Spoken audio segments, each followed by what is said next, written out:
En Totus Podcast encontrarás contenido de diversa índole que seguro te va a proporcionar esos minutos de entretenimiento que nunca están de más. Buenas oyentes, una semana más en Totus Podcast. Como en programas anteriores, intentaremos hacer un buen uso de la palabra para poder devolverte la alegría que nos das compartiendo con nosotros parte de tu tiempo.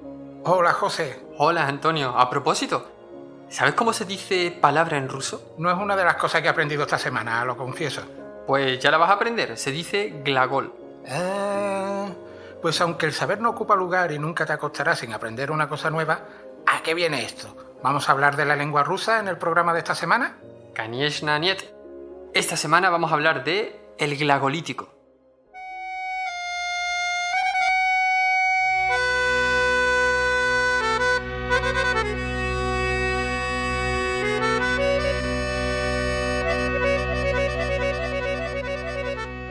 Como ya llevamos unos cuantos programas, 44 para ser exactos, ya te voy conociendo y esta vez no me vas a pillar desprevenido.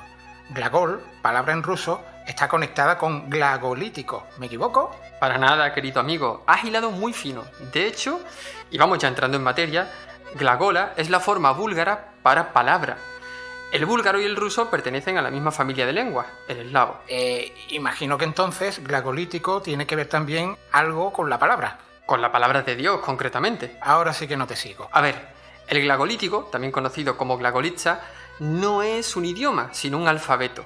Un alfabeto creado ex professo para poder traducir la Biblia y otros textos considerados sagrados al eslavo eclesiástico. Como glagolati, del búlgaro, significa hablar, se podría decir del glagolítico o glagolitsa, que son los signos que hablan. Pues ya te voy siguiendo. Entiendo que la Biblia se tradujera a otros idiomas para hacerla más accesible, pero ¿por qué fue necesario crear un alfabeto ex professo para ello? ¿Es que el alfabeto eslavo de entonces no servía? Interesante pregunta. A ver, ¿tú qué crees que fue antes, el huevo o la gallina? Pues según estudios científicos recientes, el huevo. Entonces podríamos decir que el glagolítico es el huevo. Lo que ocurre es que Cirilo y Metodio, dos hermanos procedentes de Macedonia, se hicieron misioneros del cristianismo. Crearon este alfabeto para poder traducir los textos sagrados de su religión al eslavo usando un alfabeto propio que se adaptará mejor a estas lenguas que el latino. Que el alfabeto latino, quiero decir. Por cierto, ¿alguna anécdota vaticana al respecto? Pues no, mira, ahora no se me ocurre ninguna, pero esto de momento. Pero te cuento un poco sobre Cirilo y Metodio, ya que su labor está dentro de mi jurisdicción. Tú y yo son. Estos dos hermanos, como bien has dicho, provenían de Macedonia, que pertenecía al Imperio Bizantino. Aguántate ahí la rima, a ver que te veo venir. Ambos se fueron a estudiar a Constantinopla tras la muerte de su padre. Allí, Cirilo se convirtió en el bibliotecario de la Basílica de Santa Sofía, mientras que su hermano, Metodio, tiró más por la política hasta alcanzar el cargo de arconte, gobernador. Esto fue en una provincia bizantina en la que vivían muchos eslavos. ¿Y cómo se convirtieron en misioneros? Los dos hermanos, quizás hartos de la vida pública en la gran ciudad, se retiraron a un monasterio en Bitinia, en Asia Menor. En el año 860, el patriarca de Constantinopla, que era algo así como un papa honorífico para los cristianos ortodoxos, los mandó a Quersoneso, en Crimea. Esto para intentar convencer a los házaros de que entre el Islam, el judaísmo y el cristianismo, esta última era la mejor religión. Los házaros, permíteme el apunte, eran un pueblo de Asia Central. En la lengua turca antigua, házaro parecía significar errante. Se trata de un pueblo poco conocido, pero con una historia muy curiosa. Pues de intentar convencer a los házaros, los hermanos fueron enviados a Gran Moravia, un gran imperio forjado a lo largo y ancho del río homónimo en las actuales repúblicas checa y Eslovaquia, y que encima llegó a tener una gran extensión. Ocupaba territorios de las actuales Hungría, Polonia, Austria, Eslovenia, Croacia, Ucrania... Todos ellos, por cierto, territorios de lengua eslava. Y por eso fueron enviados allí. Metodio y Cirilo dominaban la lengua eslava, o más que enviados, invitados, porque de hecho fue el príncipe de Moravia, Ratislav I, quien los invitó para difundir el cristianismo por su imperio en lengua eslava. Ambos dominaban la lengua eslava, por cierto, porque su madre era búlgara, y precisamente desde el búlgaro nació el glagolítico.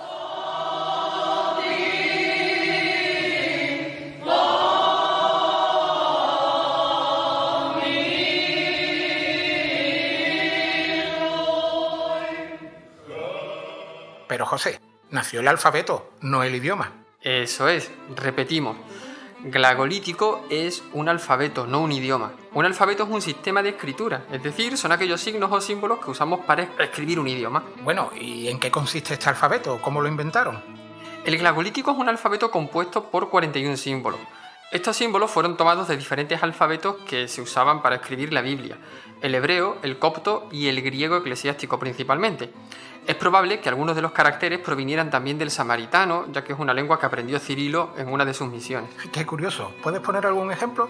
Claro, mira, si tomamos por ejemplo la primera letra del alfabeto hebreo, que es el Aleph, podemos encontrar cierto parecido con la primera letra del alfabeto glagolítico. Para Cirilo y Metodio es muy probable que el Aleph simbolizara la cruz, símbolo del cristianismo, o al menos de algunos tipos de cristianismo. De ahí, con algunos movimientos, crearon la A, que se escribe como una especie de tridente invertido. Siempre me ha sorprendido, ahora que lo mencionas, que en el alfabeto cirílico actual se pueden identificar muchas letras que están presentes en el alfabeto griego. Como por ejemplo la delta, ¿no? La D, la iota, la I, la pi, que es la P, la Rho, que es la R. Como dijimos antes, el glagolítico es el origen del alfabeto cirílico que hoy conocemos. ¿Fueron Metodio y Cirilo los artífices del alfabeto cirílico? Aunque lleva ese nombre en honor a Cirilo, realmente no. En realidad fueron alumnos de estos los que un siglo más tarde, en el siglo X, idearon el alfabeto cirílico. Se les quedó corto el glagolítico. ¿Corto un alfabeto de 41 o más, porque luego se fue ampliando caracteres? No creo. Lo que ocurrió fue que el zar de Bulgaria, Simeón I el Grande, encargó a la escuela literaria de Preslav la confección de un nuevo alfabeto, el conocido como alfabeto cirílico arcaico. Que supongo tomaría como base al glagolítico. Al glagolítico y al griego. Este alfabeto se convirtió en oficial en el año 893 y desde entonces se fue extendiendo entre lenguas como el abjasio, el bosnio, el ucraniano, el uzbeco, el ruso, el tártaro y un largo etcétera. Y entonces el cirílico pasó a sustituir al glagolítico, ¿no es así? Una curiosidad antes de responder eso. La palabra glagolítico, para referirse a este alfabeto, no se empezó a usar hasta el siglo XV. Antes se conocía simplemente como antiguo eslavo eclesiástico. Como hemos dicho, fue creado con este fin: traducir los textos sagrados a las lenguas eslavas con un sistema alfabético que se adaptara mejor a estas. Con la llegada del cirílico como nuevo alfabeto, el glagolítico se fue dejando de usar allá por el siglo XI. Es una pena, porque es un sistema de escritura muy bonito. Y no en vano muchos consideran que el glagolítico es más que un sistema de escritura, es una obra de arte. La combinación de círculos y líneas rectas de sus caracteres hacen que sus textos resulten en composiciones estéticas muy armónicas. No obstante lo dicho, ahora que caigo, en Croacia, por ejemplo, el glagolítico se siguió usando hasta el siglo XV, pero fuera del ámbito eclesiástico, más bien en el ámbito jurídico. Y por lo que he podido ver en las muestras que me has enseñado, había diferentes formas de escribir este alfabeto. Bueno, es algo común en todos los sistemas de escritura tener diferentes realizaciones del mismo alfabeto. Del mismo modo, el glagolítico tenía sus formas, redondas y cuadradas. La escritura redonda se usaba en todo el mundo eslavo, mientras que la escritura cuadrada, más tardía, se usaba especialmente en Croacia. Además, hace poco se descubrió que existía una tercera forma, la triangular, más antigua incluso que las otras dos. A todo esto, ¿el alfabeto glagolítico tenía también números?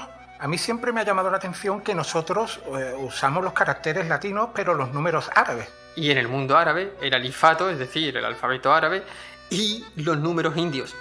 Pero ya hablaremos de eso otro día. Sí y no, respondiendo a tu pregunta. El alfabeto glagolítico usaba las letras en orden alfabético como números. Por ejemplo, imagínate que para nosotros la A es el número 1, la B es el número 2, la C es el número 3, etc. Pues qué historia más interesante, José. La verdad es que la historia de la escritura, como la propia historia de las lenguas, es un tema apasionante que no dejaremos de seguir tratando en todos tus podcasts. Pero ya otro día, Antonio. Ya tienes hambre otra vez, ¿no? Eres esclavo de tu apetito. No puedes culparme por mi naturaleza. Pero, por cierto, ¿sabías que la palabra esclavo y eslavo tienen algo en común? Tienen cierto parecido, pero como nos lo encontraban a ti y a mí cuando yo tenía pelo y no por eso somos hermanos. Pues en este caso sí. Mira, en los harenes de los sultanes y califas, entre las concubinas, que solían proceder de diferentes regiones del mundo, destacaban las mujeres eslavas, rubias y de ojos azules. A estas mujeres se las conocía como las sacálibas, palabra árabe para las eslavas, que pasó a significar con el tiempo esclavizadas. Menudo atracón de curiosidades que nos estamos dando con este programa.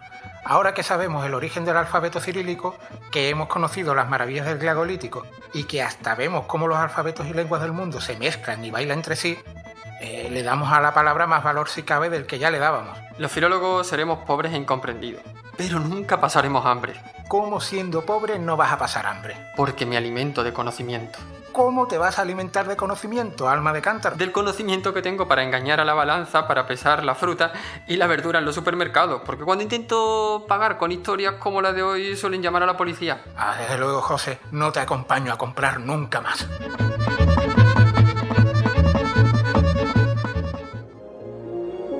Gracias por escuchar y apoyar Totus Podcast. Síguenos en la web www.totuspodcast.com y en nuestras redes sociales. Hasta el próximo programa.